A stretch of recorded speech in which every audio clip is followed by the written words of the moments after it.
Fermin Lopez is having an amazing season. Fermin, so much space and finds a fabulous finish. Fermin Lopez at the double. If you've been watching Barcelona lately, you can't miss him. Even with stars like Rafinha and Yamal on the pitch, Fermin is the one stealing the show.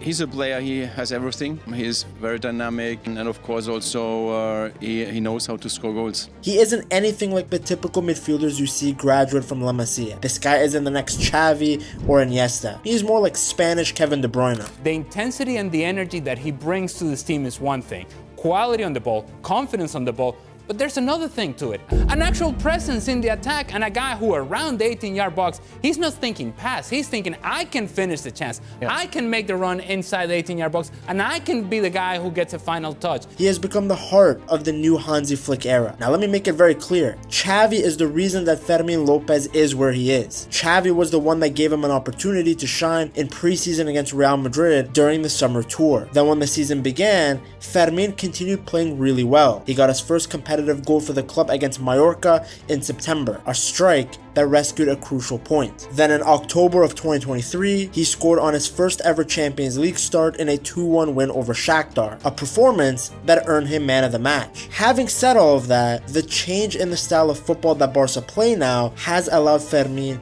to hit another level. You see, when Flick took over for Xavi in 2024, a lot of things changed. Firstly, Barca finally started actually having a number 10. Before, they always played a 4-3-3, so there was no room naturally for a player like Fermin. Of course, he could always play as one of the central midfielders, but in Flick's system, in the 4-2-3-1, there is a dedicated spot for a player like Fermin Lopez. There's literally a center attacking mid position. The other thing was that Xavi's Barca was all about passing and keeping control. It was nice to watch at times, but it was also very slow at times. Flick changed all that. His style is way more intense. It's basically non-stop attacking. He doesn't just want the team to pass the ball around. He wants them to score as fast as possible. Flick wants his team to press high, and when they lose the ball, to win it back immediately. Then he wants the wingers and midfielders to overwhelm the defense, and he wants everybody running into the box. This is also how Fermin likes to play. He isn't the type of player who needs 100 touches. He just wants to find a gap, run into it, and shoot. Under Xavi, Fermin was just a nice-to-have sub. At times, even under Flick,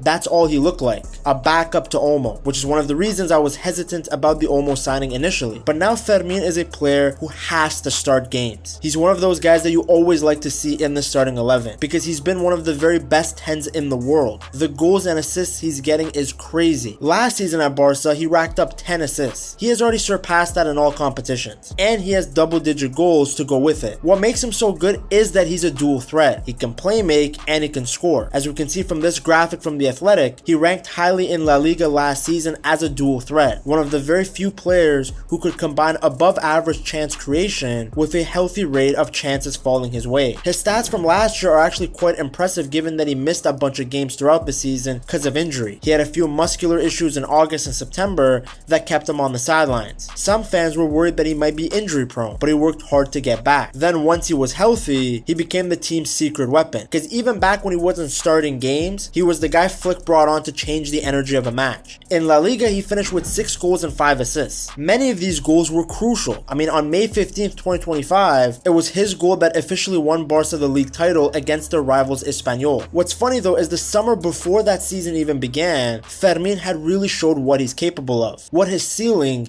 could look like. Because in the Olympics, he balled out. In the early games, he was already playing great, but once the knockout round started, Buddy turned into prime R9. In the quarterfinals against Japan, he put on a masterclass, scoring 2 beautiful goals to secure a 3-0 win. The semifinals against Morocco were tougher. Spain were losing early on, and it looked like they might be headed home. But once again, Fermin Lopez took over. He scored the tying goal himself and then set up the winning goal with a perfect pass, basically dragging Spain to the final by himself. Then of course came the big one, the gold medal match against the Baguette Warriors, France. Playing France in Paris is about as hard as it can get, and the home crowd was going crazy. France scored first, but Fermin didn't care. He scored twice before halftime, silencing that kept Spain going, and the reason they walked away with the gold medal. So when he returned to Barcelona as a national hero, people were excited. I mean, the guy did more in one summer for his country than Vini has done for Brazil in his whole career. Now, if you thought last season was a good season, then you were mistaken, because Fermin Lopez has hit another level. In October, during a Champions League match against Olympiacos, the man walked away with a hat-trick. He's actually the first Spanish player ever to score a hat-trick for Barcelona in the Champions League. Even legends like Xavi and Iniesta never managed to do it, which shows you just how special this kid is. Yes, I know those guys were different type of midfielders, but still. Just a few days after that hat-trick, he stepped up in El Clasico against Real Madrid. Now, Barca ended up losing, so nobody talks about this goal, but scoring in the biggest game in the world is no small task. And it wasn't the first time that Fermin Lopez had scored against Real Madrid. So what actually makes this guy good? One of his best qualities is how good he is out of possession. He makes these type of invisible runs. He waits for a defender to look away for just a split second and then he's gone, sprinting into the open space before anybody has realized he's moved. He's also super dangerous because he can use both feet really well. Again, that's why I make the Kevin De Bruyne comparisons. Since he can shoot just as well with his left as his right, defenders have no idea which way to block him. On top of that, he's a total machine when it comes to pressing. Mbappe should take notes. Fermin works harder than anyone on the pitch, constantly chasing down the ball and forcing the other team into making silly mistakes. Because remember, Flick's system only works if you're fit, and Fermin Lopez's energy is on another level. This guy plays with the energy of a hater. He's like a machine that doesn't stop. Very similar to me in the bedroom. He chases down defenders and even the goalie for the full 90 minutes. And because he works so hard, the other team gets nervous and coughs up the ball. That leads to easy goals for Barca. So Fermin is the first guy to defend and one of the most dangerous guys to join the attack. He's very much the engine of the Hansi Flick press. But this guy's not just a cardio merchant. He's not Valverde. He's also a really smart passer who knows exactly where to be on the pitch. And because he moves so well, he draws defenders away, which opens up a ton of space for his teammates. And then of course the thing that I love the most about this guy is that he plays with 99 aggression, with a chip on his shoulder. He wants to prove people wrong. And I think that's why Barca fans love him so much. He is so different from the typical midfielders that graduate from La Masia. He doesn't want to play tiki-taka. He wants to take the ball and shove it down your throat. You saw it in his performances in the Spanish Super Cup. Barca crushed Athletic Club 5-0, and Fermin was easily the best player on the pitch. He scored a goal and set up 2 others. Also, so funny that Nico Williams could have been a part of this project, but he wanted to play with his brother's balls and sing Kumbaya in mediocrity. Enjoy the fat paycheck, buddy, but you ain't achieving anything with that club. Anyways, in the final against Real Madrid, Fermin brought that same intensity, helping Barca win 3-2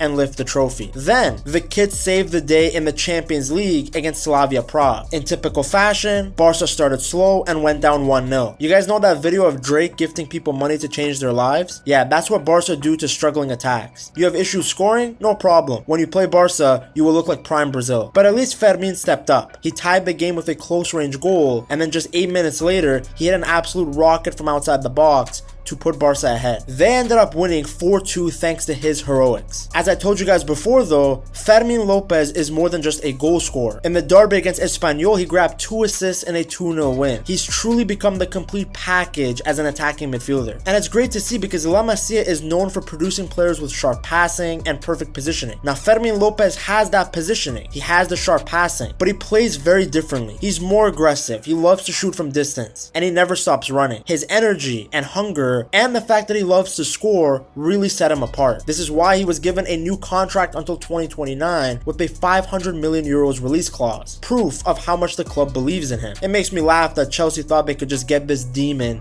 for only 40 million euros. What Fermin does is he brings something fresh to the team because he's everything that Flick is looking for in his attacking midfielder in the 4-2-3-1. You guys remember when Barca faced Bayern in the Champions League group stage back in the 2024-2025 season? Few people expected Barca to win that game, let alone dominate. Yet Fermin Lopez carved through the Bavarian midfield like a hot knife through butter, providing 2 assists and a 4-1 win. Against one of the strongest teams in Europe, Fermin was one of the best players on the pitch. He needs to keep performing in the Champions League so that the casuals can see how good he is. I mean, if he played in the Premier League, they would be orgasming over his stats and directness. But even at a massive club like Barca, you need people to hype him up. I mean, look at what happened to poor Rafinha. Fermin has had so many good performances that haven't been hyped enough. Even back in a season where Barca won a domestic treble. Against Valencia, he had 2 goals and 2 assists. He was untouchable. Everything he touched turned into a goal. A perfectly timed late run here, a curling finish there, a disguised pass through 2 defenders. You saw everything everything he can do in just that one game. It wasn't just one of Fermin Lopez's best performances, it was one of Barcelona's best all season. What's crazy to me is that he's been this good while still being in his early 20s. La Masia kids are so young